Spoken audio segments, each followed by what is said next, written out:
Welcome to the Acton Vault podcast, a product of the Acton Institute for the Study of Religion and Liberty. I'm Gabriel Jaja, producer. Digital technology has brought many benefits, but it also comes with growing threats to our privacy, our families and businesses, our health, and our freedom. From cancel culture and propaganda to data collection, surveillance, and social manipulation, there is a digital contagion. We are surrounded by countless technologies that influence our behavior and threaten our society and potentially our livelihood. We need systemic changes, political and economic reform, better rule of law, and decentralized private associations that limit the power of the state and large corporations. We also need a new and better technology to serve people instead of manipulate them. In this episode, we're bringing you a presentation that was delivered as part of the 2021 Acton Lecture series, featuring Michael Matheson Miller, speaking on his new book, Digital Contagion, 10 Steps to Protect Your Family and Business from Intrusion, Cancel Culture, and Surveillance Capitalism. You can find additional resources in the show notes of this episode, as well as find previous episodes on our website at acton.org/ActonVault. If you like this program, you can help us reach even more listeners by sharing it with a friend and leaving us a 5-star review on Apple Podcasts. We welcome your comments as well. Acton Vault is available on Apple Podcasts, Google Podcasts, and Spotify.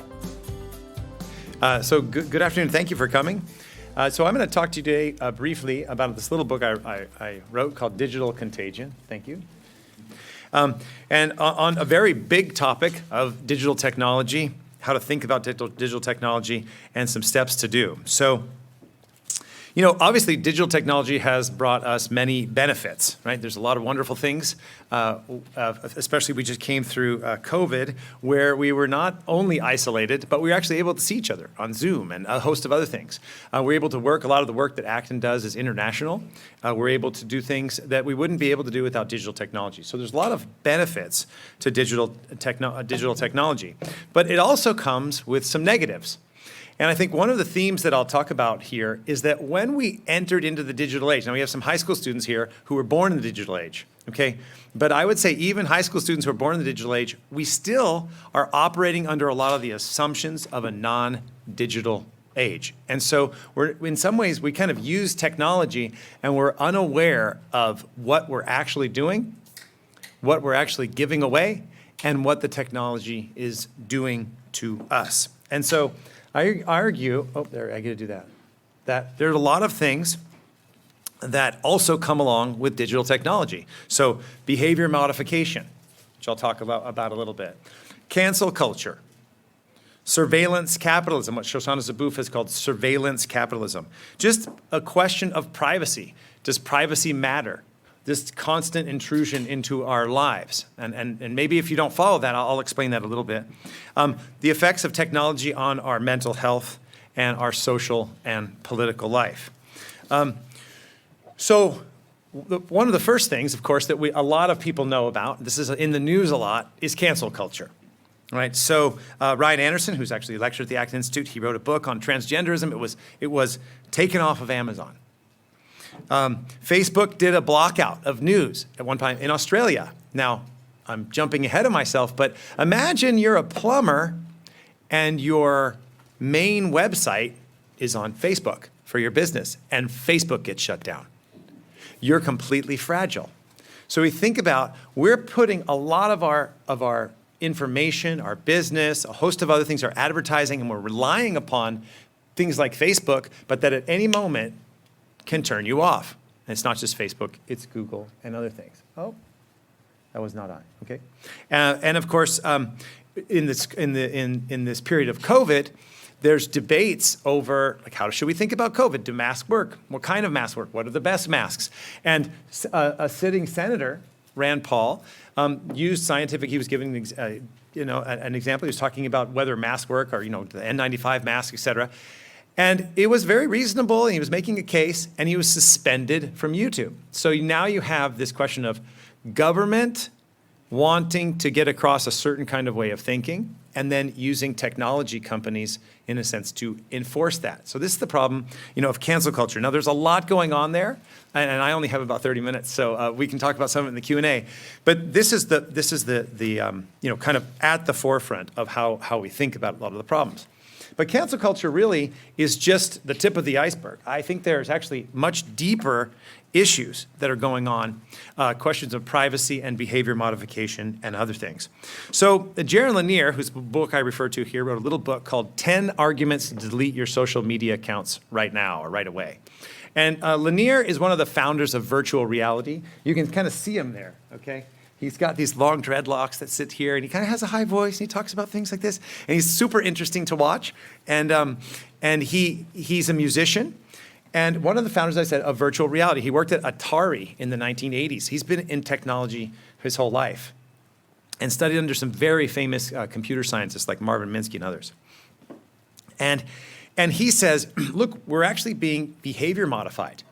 We don't realize, and this goes to the question of privacy, when we use a free service like Google or Facebook, right, we're giving a lot of information to them.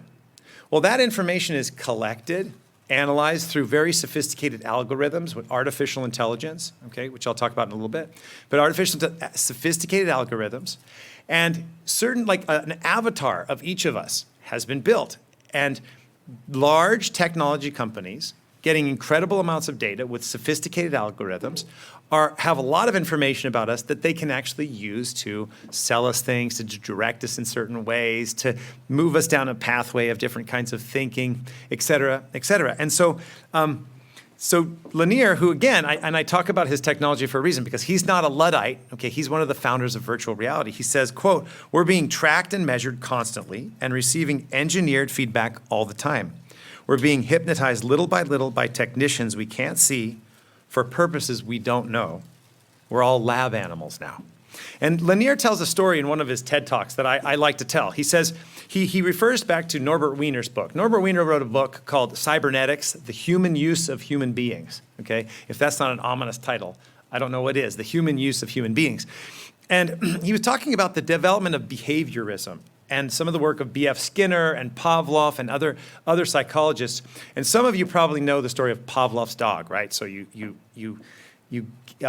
ring a bell and give food to the dog, and you ring a bell and you give food to the dog, and you ring a bell and you give food to the dog, and then you ring a bell, and with no food, the dog begins to salivate because you've conditioned the dog to operate in certain ways.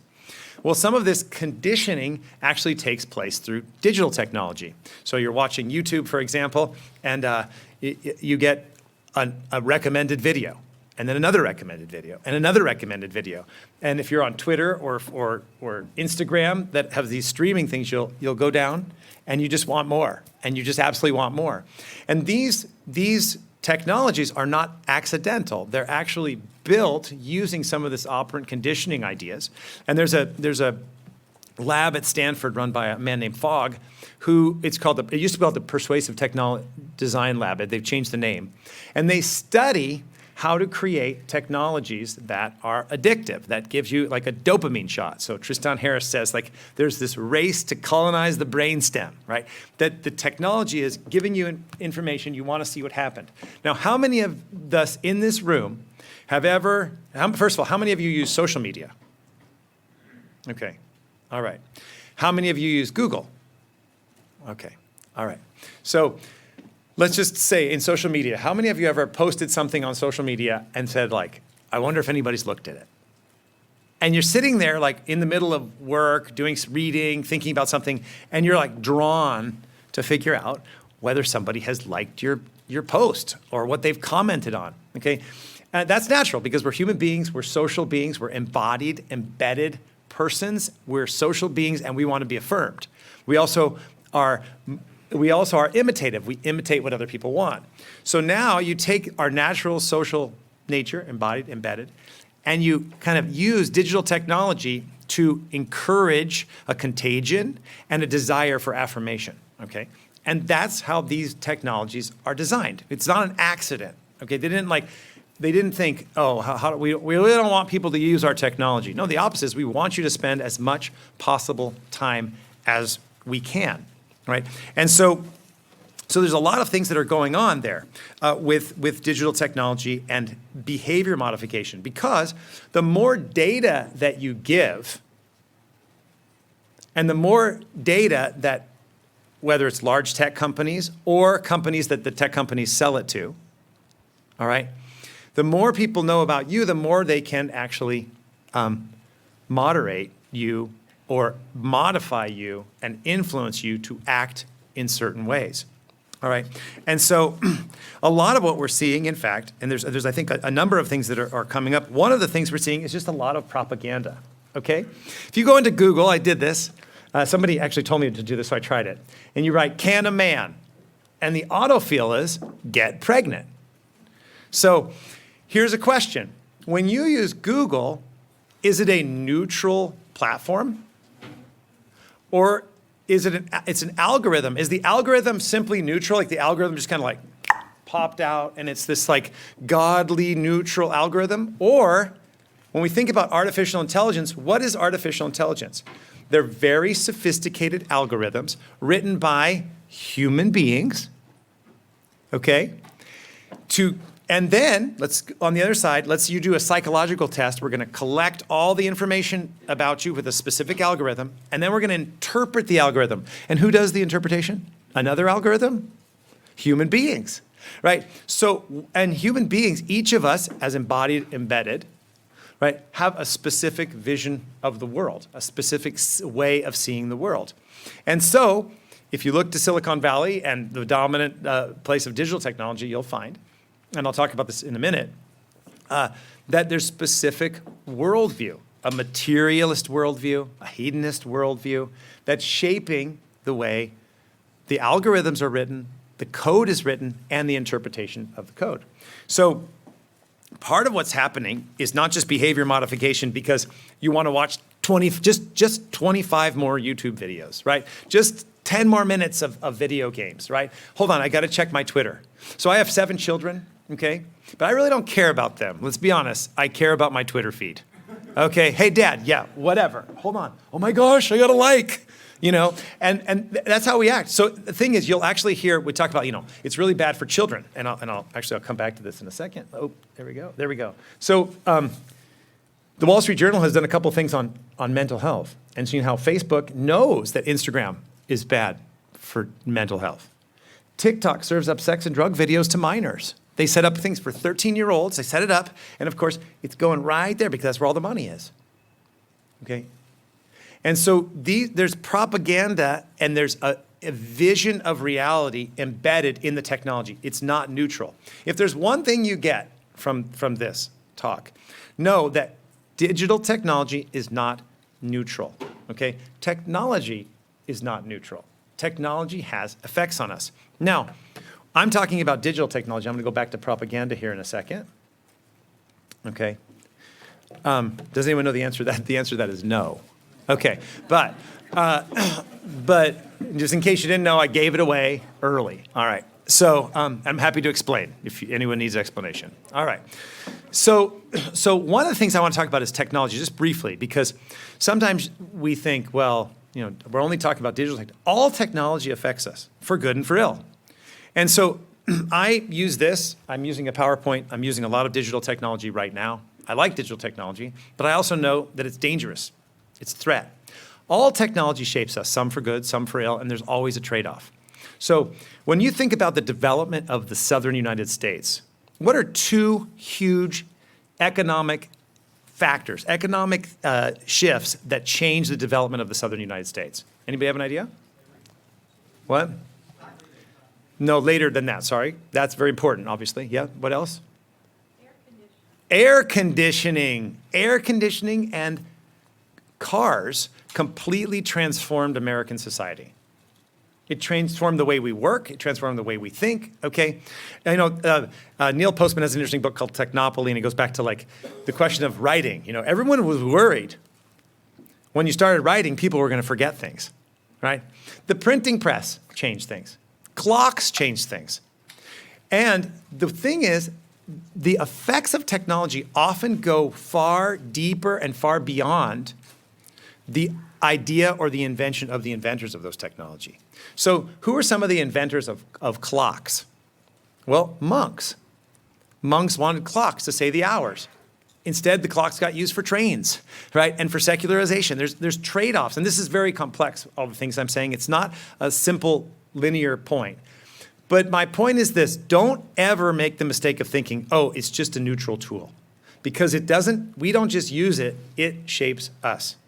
And it's especially, I think, important when we think about digital technology because it's even more than a car, which drive in and can transform the whole way of like life and suburbs of everything. Here, we're going existentially into the phone, okay?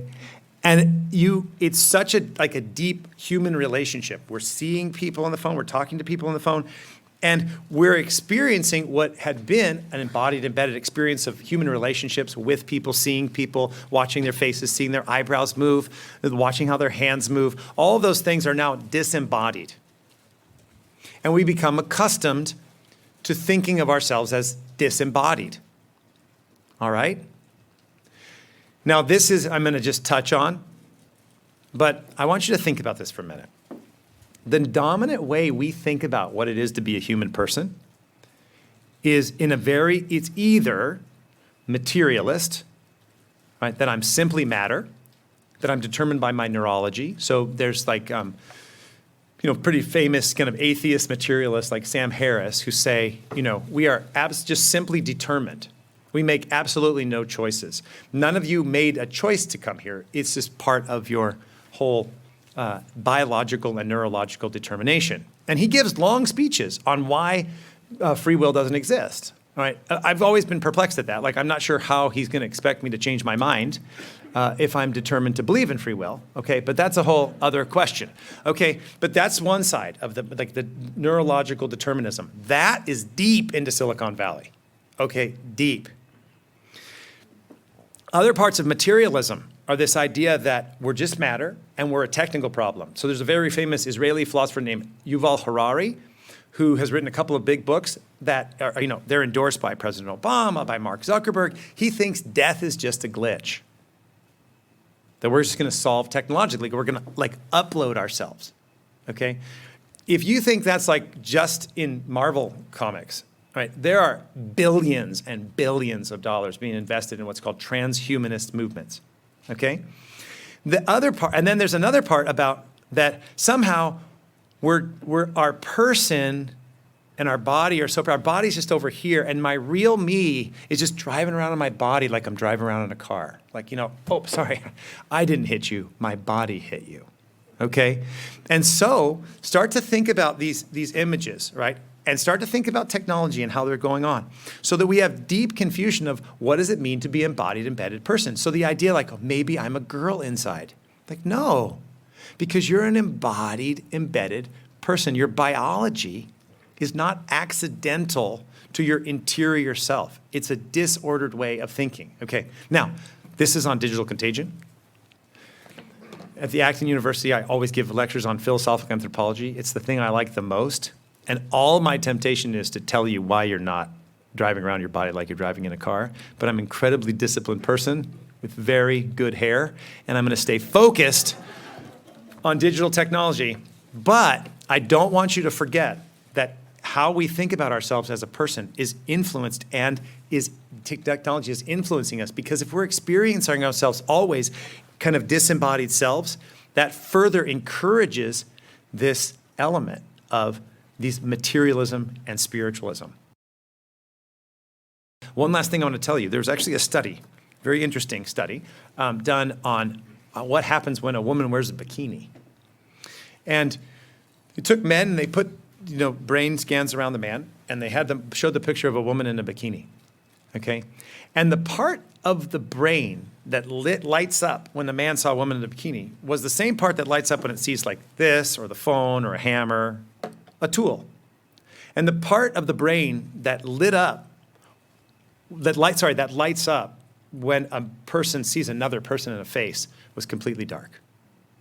Okay, hadn't lit up. So that what happens is how we experience the world actually also shapes us and shapes how we see others. So there's a lot there, but I just want to put that like in your brain to think about. Okay, so the other problem I said is propaganda, right? So can a man get pregnant? So when you look it up, that's what you get. And then what answer do you get? Oh, what answer do you get? People who are born living as male cannot get pregnant, but a transgender man or a non-binary may be able to, however. Do you know what a transgender man is? It's a woman who says that she's a man. That's a woman, right? But notice what happens. So now you have millions of high school students throughout the world doing research papers, right? And this is what they get. Propaganda. Now, propaganda is not new, all right? Edward Bernays used propaganda to get women to smoke in the 20s and 30s by connecting it to political movements. Okay, it's a great story. Propaganda is not new. Propaganda was used, of course, by Goebbels and the German National Socialists, right? Propaganda was used, and the radio was used in the Rwandan genocide, right, to kill about 800,000 people in 1 month. So propaganda is not new, but you are being propagandized. I am being propagandized all the time, and it's constant, and it's coming across as neutral. So we already talked about the problems of mental health. One of the problems that's deep in the way digital technology works is it's free, okay? And we've been accustomed to getting digital technology for free, okay? But here's the question. And Jaron Lanier asked this, and George Gilder in his book, Life After Google, asked this well. I've actually interviewed both Jaron Lanier and George Gilder about these things.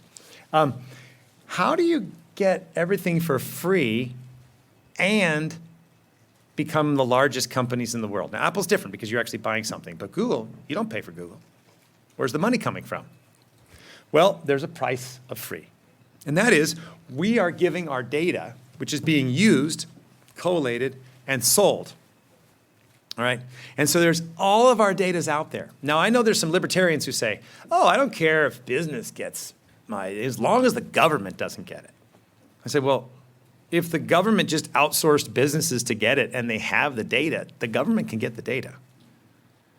And Balaji Srinivasan, whose work I think is very interesting, he tweeted this, even though I would disagree with him on like transhumanism and stuff. He says, every hack of a government agency is foreshadowing. The state is collecting data they cannot secure.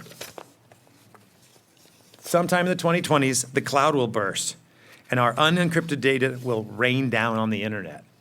Did Google ever pay you for taking a picture of your house? When you do Facebook translations and all, like Jaron Lanier writes about this, where do you think artificial AI translation services come from? From the billions of people who are doing translations on internet. The stuff is collected and used and monetized, okay? So there's a price of free, and a lot of the price of free is actually our time. The other question, which I've already started to talk about briefly, is this idea of man and machine. I've kind of talked about it. Is it working? There we go, right? This is from Mark Zuckerberg's The New Metaverse. So I just want to let you know, your life is so miserable, but that's okay. You can escape your embodied existence and the reality of smelly people that you have to deal with every day, and you can now enter into the metaverse. One commentator, James Poulos, actually notes that, in fact, everybody's just like from their torso up, all right? So there's just torsos kind of walking around, and like it's my torso talking to your torso, okay? And we have this, again, disembodied, asexual beings, and that this is how we're going to solve the problems of our life. Well, let me tell you something, okay? What you want in life, if you don't already know it, okay, is you want deep, loving relationships. Most people, some people have the call to religious life, but most people, you want to get married to a nice woman or a nice man. You want to have children. You want to have deep, loving relationship. That's what you want, because joy, it cannot be grasped. Joy is the superabundant fruit of a love relationship. And love relationship means that we are in mutual self-giving. We're in mutual self-gift with another embodied, embedded person, okay? Really quick, what do I mean embodied is that we're ensouled organisms, all right? It's not an accident. Embedded means we're born into a family, we're born into a culture, we're born into a language, and we're living in a complex web of tradition and inheritance. Why is this communication possible? Because We speak English, which is an inherited cultural gift. Because there's rebar in this building. You know what rebar is? Rebar is the pieces that hold up the concrete so we're not getting collapsed in. Because somebody built electrical grids, because somebody built, developed audio equipment, because we have a whole tradition of how to think and how to live, and we move in this deep religious and cultural traditions. Why do we have this? Why aren't we all carrying sidearms? Because we have rule of law. And why do we have rule of law? Because we have rule of law, we have private property, because we have an understanding that justice is impartial. Because in Leviticus 19:16 it says, don't judge people whether they're rich or poor, but because it's based on impartiality. And those ideas seep deep into the West. And we have commercial revolutions in the 800s to the 1300s. And we have the development of capitalism and banking and representative government and the Magna Carta in 1215. And then we get the American founding, and we get all these, and here we are, living embedded in all of those things.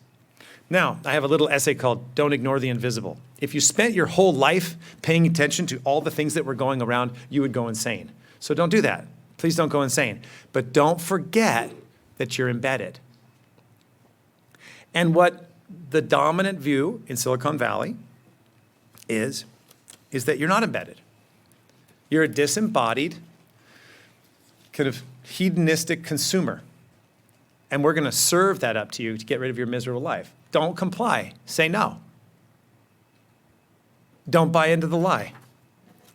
Because the facts are, whether we believe it or not, code shapes us. Good code shapes us well. Bad code shapes us badly. Florence and Brasilia are two different kinds of code. Bach and Snoop Dogg are two different kinds of code. Okay?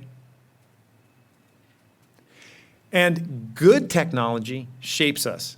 The problem is, if you think about it, how many people who believe in an embodied, embedded human being, the importance of family and culture, and that joy can't be grasped, and that pleasure and joy are not the same thing, and that we think generationally because children matter and grandchildren matter, and because life has value beyond the immediate consumption of Chinese plastic stuff? How many of those people are writing code? Not many. So, for the young people here, maybe you should graduate from Sacred Heart and go to college and then write code. Write good code. Write good digital technology that can shape us. So I'm not a Luddite. I'm not saying there's no possibility to use digital technology, but code shapes us. We are being shaped. So let me go quickly because I have just a little bit of time left. There's, I think, 3 common errors that people make. 1, things can't be that bad. Let me solve that for you. They're bad, okay? All right.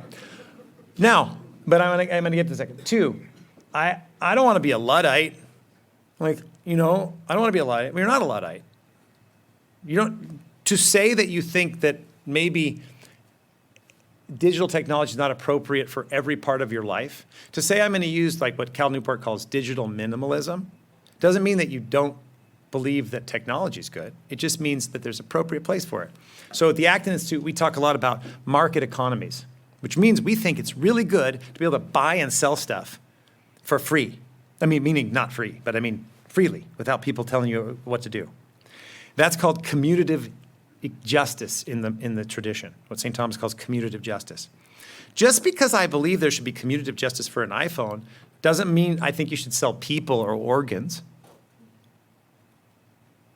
So we make distinctions. You're not being a Luddite because you are thinking seriously about technology. And finally, it's like you don't want to be a paranoid. I tried so hard. The other day, not too long ago, my teenage son came downstairs with a tinfoil on his head, and I was looking so hard for that picture, but I couldn't find it, so I'm sorry. Otherwise, this PowerPoint would have been better. Okay. Another one is, how is this different from advertising in the past? Well, I've kind of explained it to you already, because you're not just looking at a billboard, it's looking at you, right? And there's actually studies like, you have like a smartwatch. You'll sometimes go on a run, have your endorphins high, everything's great, and then you get an ad for stuff, right? Because you're in a mutual relationship. They're collecting data on you and selling stuff for you and giving you stuff, quote unquote, for free and making a lot of money off of you. All right? I have nothing to hide. Eric Schmidt, who is the CEO of Google, he said, people have said privacy is over. He said, you have nothing to hide. If you have nothing to hide, don't worry about it. But you do have something to hide. Because it's in private, loving conversations that love can grow. Because all the conversations that you have with your best friends, your mother, your father, your spouse, these things are not simply meant to be used as transactions by large companies. They're part of how you begin to flourish or continue to flourish as a human being. Very interesting. In the book 1984 by George Orwell, and in the work of John Paul II, who would think that I'm going to bring them together, but I am.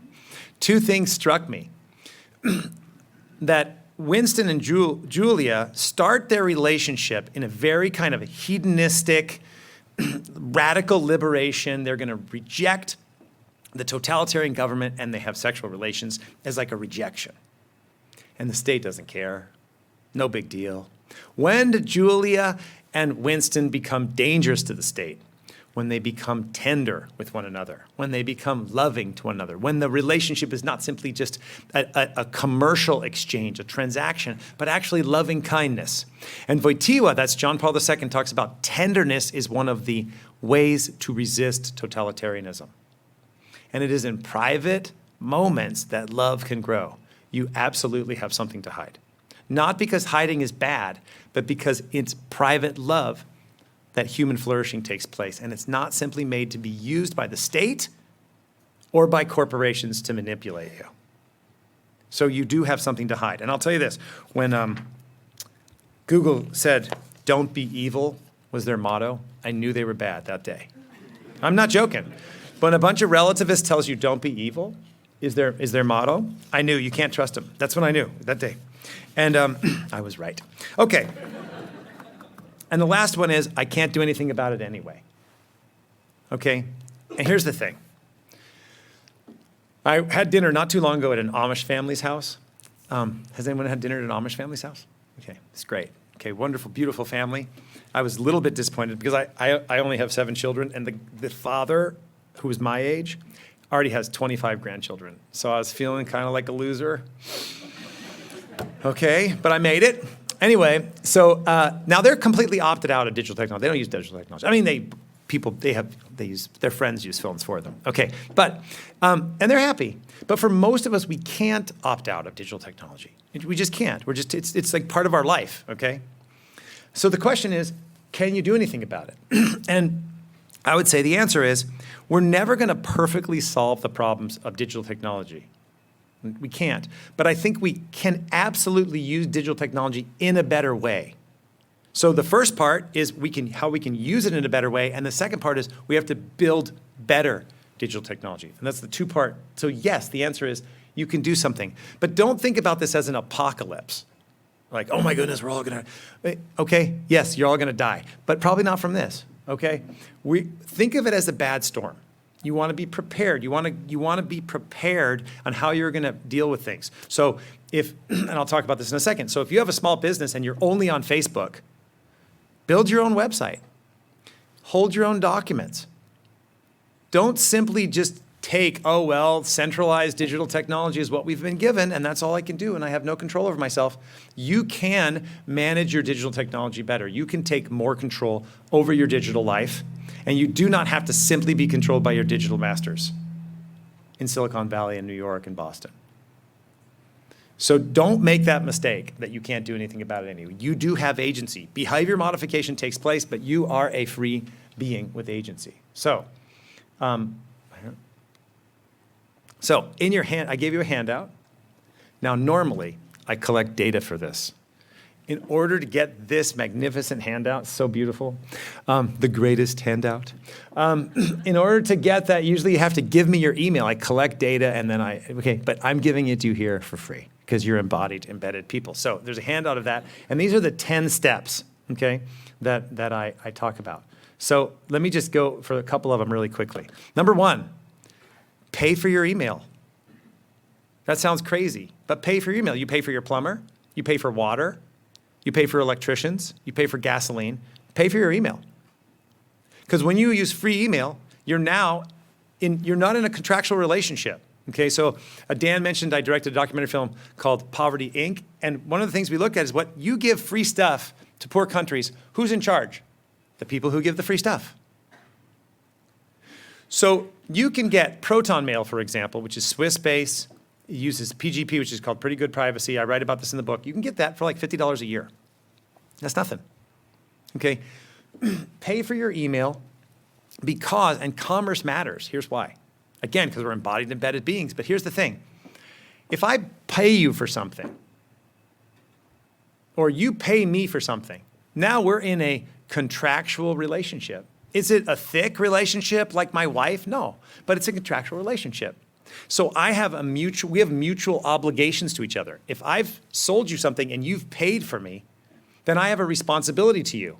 But if you're using the free stuff, I can take your data. I don't have to worry about like fixing it. I don't have to improve it. But if we're in a mutual commercial relationship, that actually is part of commutative justice. And so there's an interdependent, intersubjective justice relationship that goes on. Pay for your email. Use secure messaging like Signal and things like that. Use a VPN, okay? How many of you use VPN? Okay, yes, good. If you don't use a VPN, it is very easy. It's a virtual private network. It basically just gives you a shade. I explain it in the book. I'm running out of time, so I can't give you too much detail, but it's in the book. You can get it for like $8 to $12 a month, Express or Proton. You can get it very quickly. It's very easy to set up. It's not impossible. Some of these things that I'm telling you, they're not impossible, okay? Turn off Siri and Alexa and voice recognition. Do not use it, okay? Do not use it because voice recognition works like this. If I say, hey Siri, it's not on. If it turned on, it would know. You know you can test if your microwave works, by the way. It's like a Faraday cage. You put your phone in there and call it. And if the phone rings, your microwave's leaking, okay? Because the microwave's a Faraday cage. But, all right, so you test your Siri. Test it. Hey Siri, if it's like, hello, Michael, you look great today. Thank you. So why? Because in order for voice recognition to work, it's always on. It doesn't just turn on when you speak to it. That means it's always listening. Dr. Steve Barrows and I are about to write an essay. We're going to give you the hint today. If you're a Roman Catholic, do not bring your phone into the confessional. Do not. Because your phone can be heard. And if you're a priest, we're going to create Faraday. We're going to start selling confessional Faraday cages. Okay, we're going to make literally dozens of dollars on confessional Faraday cages. Okay? All right, so don't use that. And then a couple of other things you can look, but own your own files. I recommend Brave browser and DuckDuckGo or Swiss Cows as a search engine. And they don't have pornography on Swiss Cows. So that's good because pornography is evil, so don't look at it. But use a browser and a search engine that respects your privacy. And then own your own files. Like again, if you have beautiful pictures that you love of your family or friends, I mean, number one, you don't necessarily need them on Facebook anyway. Okay, share them with your friends. You don't need to put them on Facebook for the network effect, for the billions of people who are going to like what who cares? Share them with the friends, the people that you love. But also, if they're really important to you, don't just leave them there, because if you get deplatformed because you have a political or religious view that is deemed unacceptable later and you're canceled, where's your stuff? Make sure you own your own stuff. So there's more I could do there, but I need to bring to Q&A. So I just want to end. I highly recommend this book by Cal Newport called Digital Minimalism. It's excellent. Highly recommend. He also wrote a book called Deep Work. If I followed his work, I would be much more productive. And it's very interesting. Cal Newport has a PhD in computer science from MIT and is a professor of computer science at Georgetown. And he's telling you, be very careful about how you think about technology. It absolutely shapes you. And then finally, okay. I want to end with what I started with, that what I'm calling the Tocqueville option is that I think what we need to do in reaction to digital technology is not just be careful of how we use it, but we also need to rethink how we're living. We live in a time of big state, big culture, big media, big tech, big education. We need to exit that, and we need to build new associations, because here's the thing. Right now, we have a massive state and a little tiny individual. And so there's a theory called on exit and voice, okay, which I won't get into deep, but if you have a voice, you can change it. But in some ways, you can't really change a big organization. So you have to exit the organization sometimes. You exit the organization, build new associations, and then that gives you a voice. Because one little voice is one thing, but associations create a more powerful voice. So we have to ask ourselves, how are we thinking about education? How are we thinking about healthcare, hospitals, etc.? There's a increasing pressure from the secular state. Secularism is not neutral. Increasing pressure from the secular state to impose this materialist, disembodied, fake spiritualist view of the person on us and to require us to obey. The state has redefined a biological reality of marriage. Okay, that is a totalitarian act, and it's requiring us to obey. So we need to build associations that enable us to create space.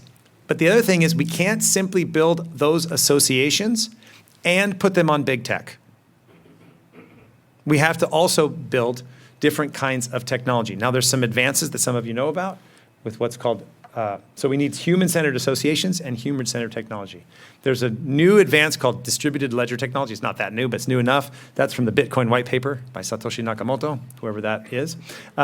And this idea that instead of having a centralized technology, you can have distributed ledger technology, where we control our own data and not simply have to rely to outsource it to large tech companies. But at the end of the day, technology is not going to save us. We're not going to be redeemed by the state. We're not going to be redeemed by technology. We're not going to be redeemed by the next economic policy. We can only be redeemed by love and by God. We have to avoid a utopian element, right? And so, right, the builders of the Tower of Babel said, "Let us burn bricks and make a name for ourselves." But we know from the Bible that God gives us a name. God gave Abraham a name. God gave David a name. God gives us each a name, as we hear in Revelation. And so ultimately, so we put it into religious language. We are created in the image of loving God. And we are called to complete creation. We're called to invent and develop and build. Not to build the tower to become like God, but to become in the likeness of God, where we participate in the creative work through innovation, right? And as Christians, right, we believe first in the Hebrew Bible, which says complete creation. We also complete redemption. We participate in the redemptive work of God through our work. So the point is not to, in a sense, back away and be afraid, and et cetera. The point is, how are we going to engage digital technology in a way that takes our embeddedness seriously, and that thinks about we can create complete creation in a way that is participatory, that actually creates human-centered associations and human-centered technology so that we can pass on to ourselves and our children and our grandchildren a life of meaning and joy and beauty and goodness, and we do not have to buy into the disembodied metaverse, because your life is not terrible, your life is filled with potential and goodness. So thank you for your time.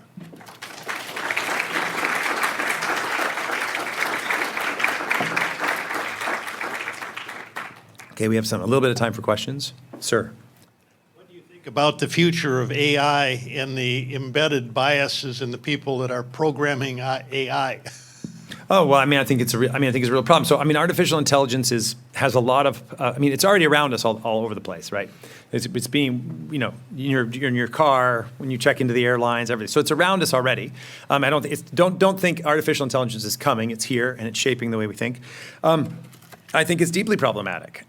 I think it goes back to what I was saying, that the people who are developing artificial intelligence have a very either materialist or spiritualist view of the human person that doesn't take human flourishing or privacy seriously. I think there's a deep sense, and I think the state wants to align with this because it gives a way to control people. So if you look at, for example, China's social credit system, right, where you're ranked on points of like how, did you cross the street the right way? What is your views? I think there's already a desire to move towards this type of artificial intelligence credit score. And you see there's some work. Actually, this is very interesting because there's actually an alignment between the right and the left on a lot of these things. Some of the people I quoted are very much progressives, but they're aware, like, this is a serious problem. You see it with, say, racial bias in artificial intelligence. You see it with a lot of different things. So yeah, I think The fact that a lot of artificial intelligence is being is built by people who do not value freedom or privacy or human agency is a very serious problem, and we need to be very aware of it. Sir. Do you have any insight then on how we build these human associations? Are there already existing associations that we would want to build off of, like church or other things?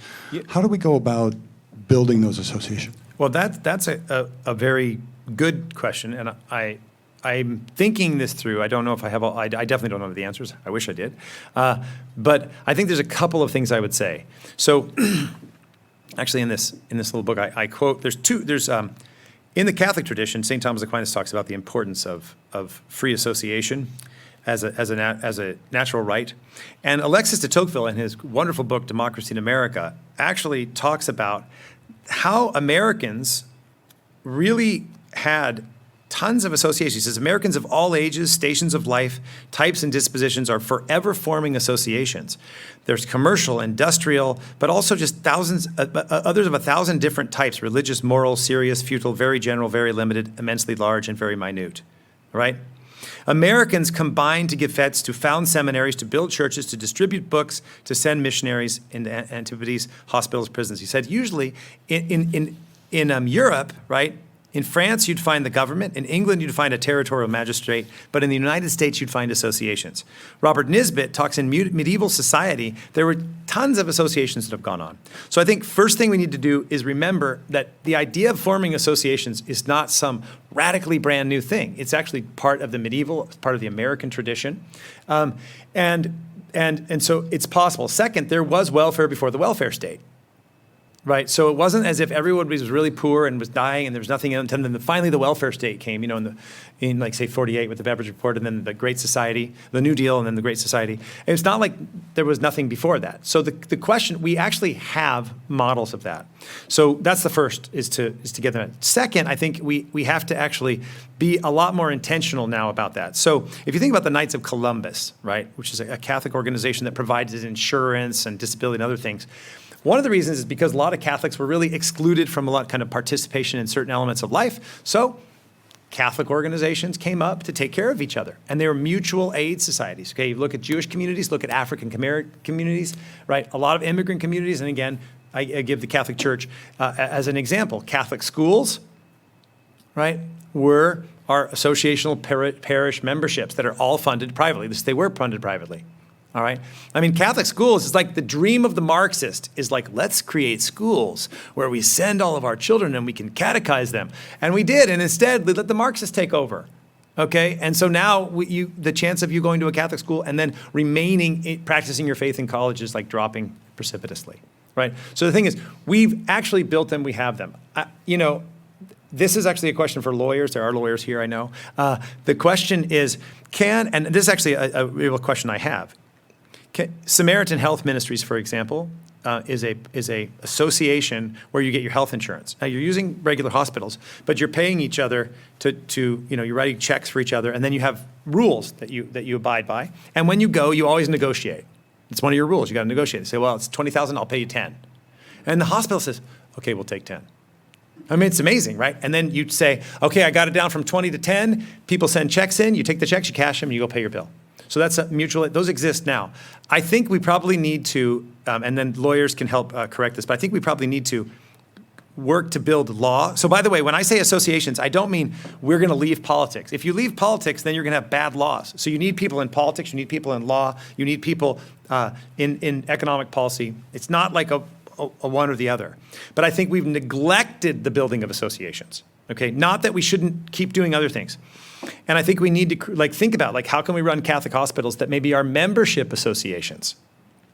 And that might be a way, for example, is to get religious exemptions. I'm not sure. Okay, lawyers will have to tell me if that's possible. But I think there are ways that we can provide solutions on a host of other things. And then I also think we need better technology to serve those. Right. So if you're, I don't think say Catholic schools should be using Google delenda est. Okay. All right. That's for all the Latin studies. All right. Okay, so yes, ma'am, you have a question. Cheryl. Yes, ma'am. Thank you, Michael. You mentioned biblical Babel, and the Hebrew Bible has a very dark view of cities. Sodom, Gomorrah, Nineveh do, by their very nature, large cities and large organizations, perhaps because of anonymity, produce the worst ideas in human history. Oh, is that a question? Yes. Especially if they're in France. No, I'm just, that's a good question. I mean, I have to think about this question. I mean, I think that perhaps, okay, they say in Congress, you get to revise and extend your remarks, so I might have to recite. I think perhaps there's a couple of things. So the one is, like in Babel, right, all of them come together, and maybe being in the city it gives you a sense of power, and forgetting like all the things that are making that happen, you have the sense of power. And then I think this idea that you can become, in a sense, like God. You're no longer, maybe it's perhaps because, especially if you're wealthy in a city, you're insulated from the struggles of life, right? You're insulated from connection to food and to weather and a host of other things. I mean, I have to think about how this would work. But I would say I think it's the temptation that we see, for example, in the Garden of Eden, and then you see it in Babel, and you see it, I think, throughout. It's this recurring desire to become like God, right? And so Eve is both attracted by the delight and the desire to become God.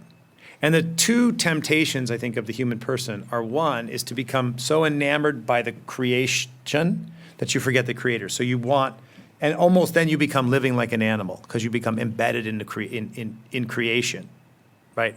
The second temptation is to try to make yourself into God, where you become the measure of truth, you become the arbiter of justice, and you decide what is the case. And I think it's maybe, when you get a lot of people who are good but fallen together, sometimes the fallenness takes over. At the same time, I think there's something beautiful about the social nature of the person and how we are, as Aristotle describes us, political animals. We are people to live in cities. We're meant to live together and to work together. We have a social nature. So when in Adam and Eve, right, that it's not good for man to be alone.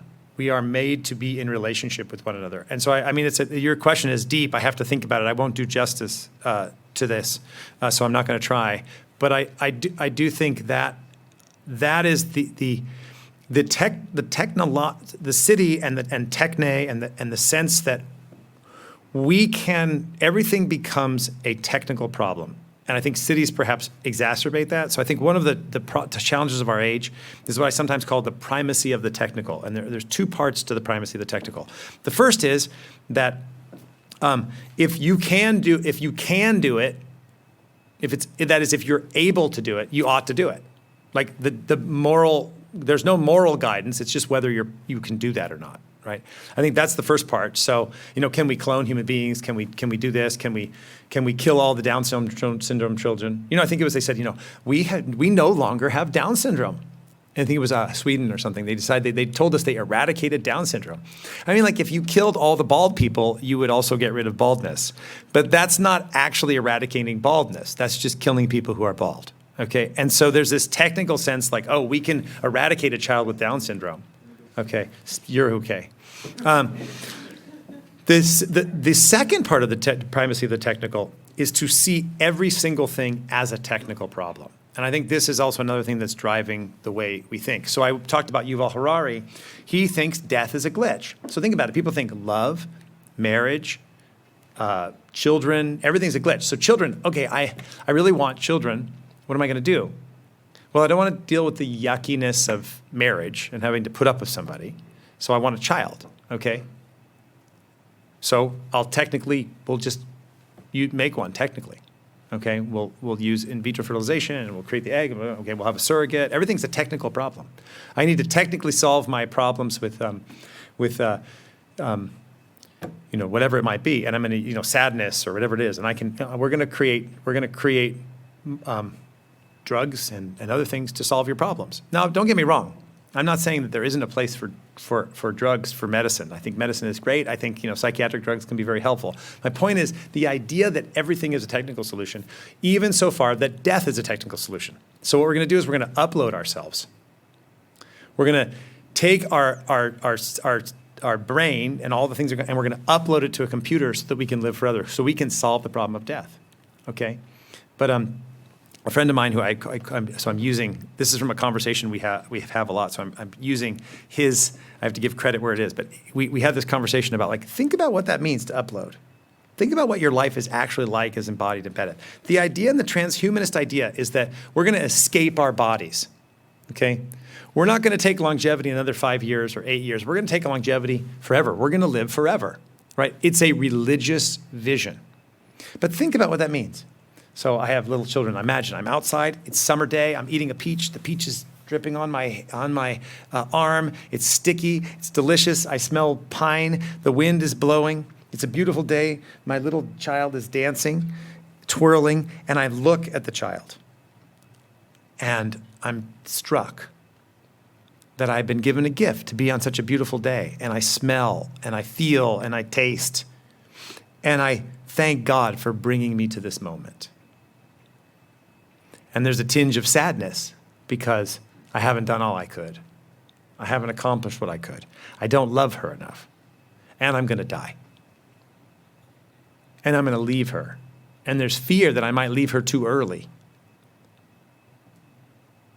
And then the pines come, and it reminds me of the time when I was young and my parents took me to this beautiful place and I smelled this smell for the first time. And I give gratitude for the fact that I had been loved. And that I hope that I can love.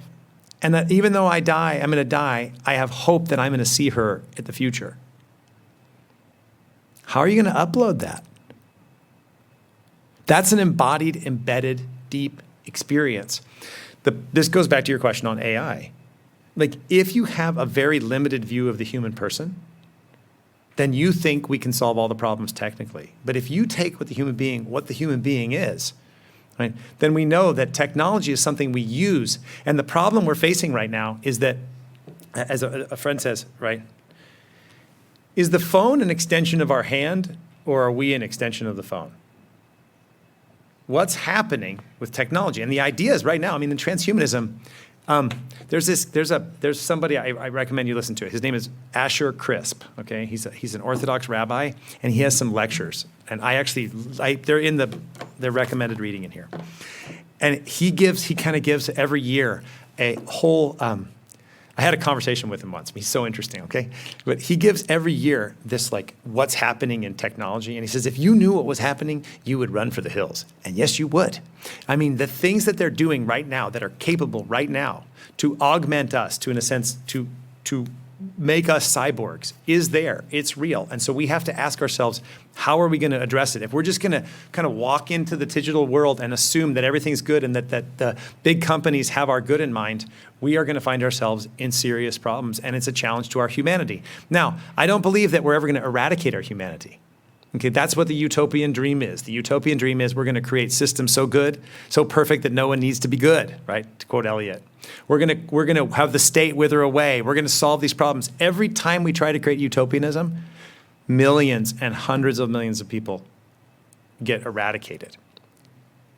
So I do think we have to be aware of this idea of the primacy of the technical, and it's related to city, but I think it's deeply related to what Alexander Solzhenitsyn says beautifully, that the line between good and evil is not out here. It runs through the human heart. And ultimately, there is no technical solution to the problems of evil, sin, suffering, and death, right?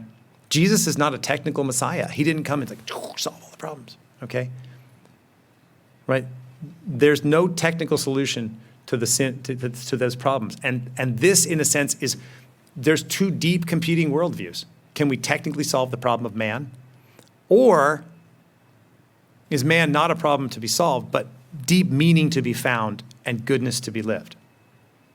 And I think that's in a sense where we are. So this is not an anti-technology Luddite position. It's a question of, are we going to be the subject and the center of the economy and of politics and of technology, or are we going to be manipulated by our masters?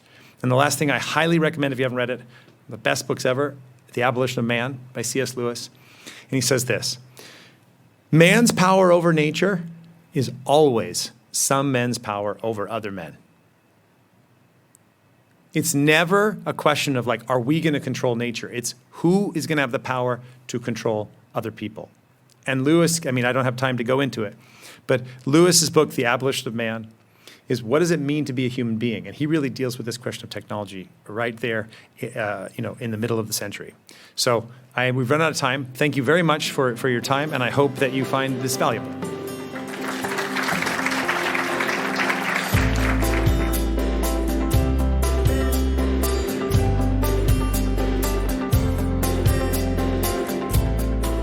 As always, thank you for listening.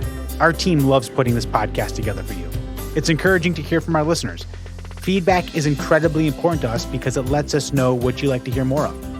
If you're familiar with our past content or have attended an Acton event and would like to see it in a future episode, you can email us at producer@acton.org. Until next week, for Acton Vault, I'm Gabriel Jaja.